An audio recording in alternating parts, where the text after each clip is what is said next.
Hola a todos. Hoy vamos a analizar a fondo qué pasó realmente en el desastre nuclear de Fukushima Daiichi en 2011 y sobre todo por qué sus efectos siguen muy presentes. Y es que la historia no acabó para nada en 2011. Las consecuencias las estamos viviendo ahora mismo, sobre todo con esa polémica tremenda sobre el vertido de agua tratada al océano. Vale, para entender bien qué está pasando hoy, tenemos que retroceder, volver a aquel día en que el mundo se enfrentó no a una, sino a dos catástrofes a la vez. La fecha clave es el 11 de marzo de 2011. Ese día empezó todo, con un desastre natural de una escala que, de verdad, cuesta hasta imaginar. Fijaos, en menos de una hora se lía todo. Primero llega el terremoto, y no uno cualquiera, el más potente que se ha registrado en la historia de Japón. Los reactores, hacen lo que tienen que hacer, se apagan automáticamente, saltan los generadores diésel de emergencia para mantener la refrigeración. Hasta ahí todo bajo control, ¿verdad? Pues no, porque entonces llega el tsunami. Una ola gigantesca de 14 metros que simplemente se traga el muro de contención de la central.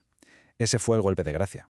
Y claro, una vez que el tsunami deja la central, sin esa energía de emergencia, empieza la auténtica pesadilla. Una cascada de fallos uno detrás de otro. Es que fue el efecto dominó perfecto, pero para mal. El tsunami causa un apagón total, se va la luz. Sin electricidad, las bombas que enfrían los reactores pues se paran.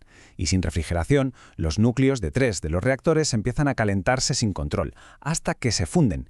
Esto genera una cantidad brutal de hidrógeno. El gas se acumula y ¡boom!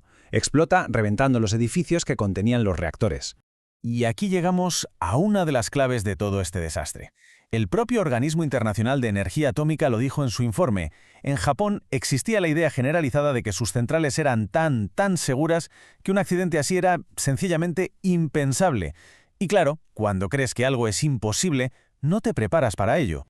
Hablemos ahora del coste humano, porque las consecuencias para la gente de Fukushima y para los propios trabajadores de la central fueron inmediatas y terribles.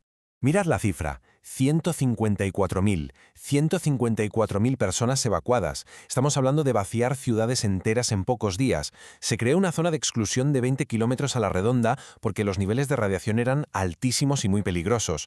Y luego está el golpe psicológico, que fue brutal, especialmente para la gente que estuvo allí, al pie del cañón. Los estudios que se hicieron después son muy claros. Los trabajadores de Fukushima Daiichi sufrieron unos niveles de estrés postraumático y de angustia psicológica muchísimo más altos que los de sus compañeros de la central de Daini, que estaba cerca, pero que por suerte no sufrió daños graves. Pero ojo, que en medio de todo ese infierno surgió un grupo de gente que se negó a abandonar. La prensa los bautizó como los héroes de Fukushima. Trabajadores, bomberos, militares, que se quedaron allí en condiciones extremas para intentar controlar aquello. Y entre esos héroes hay un nombre que destaca. Masao Yoshida, el director de la planta. Hubo un momento crítico en el que recibió una orden directa de sus jefes, dejar de inyectar agua de mar para enfriar los reactores. ¿Y qué hizo? La desobedeció, siguió adelante. Y hoy muchísimos expertos coinciden en que esa decisión, ese acto de insubordinación, probablemente salvó al norte de Japón de una catástrofe todavía peor. Vale, dejemos el pasado y vengamos al presente.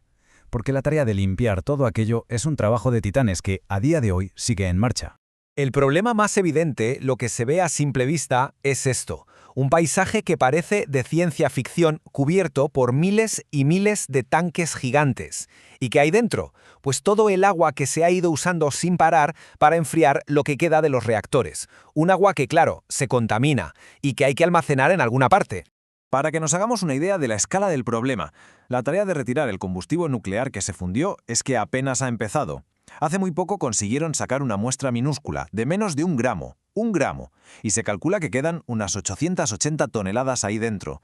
O sea, es un trabajo que va a durar literalmente décadas. Y con esto volvemos al lío de hoy, al motivo por el que Fukushima sigue saliendo en las noticias. La gran pregunta es, ¿qué hacemos con más de 1 millón de toneladas de agua que, aunque tratada, sigue almacenada?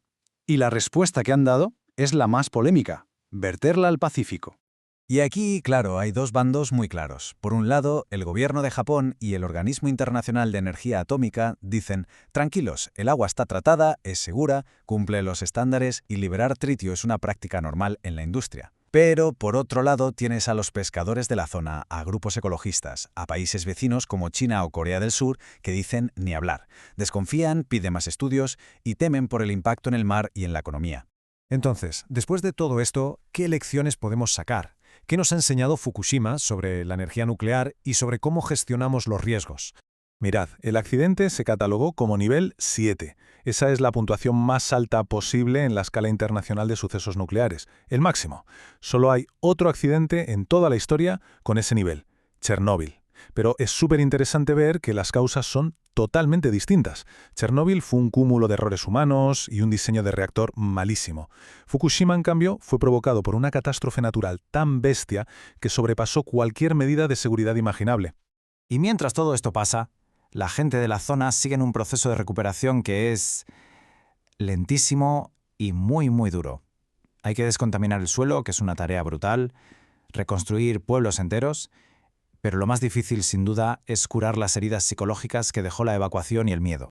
Al final, Fukushima obligó a todo el mundo a replantearse la seguridad nuclear. Demostró que da igual lo preparado que creas estar, siempre pudo ocurrir lo impensable. Y nos deja con una pregunta flotando en el aire, una pregunta que sigue sin una respuesta fácil. Más de una década después, ¿qué lecciones nos quedan todavía por aprenderle todo aquello?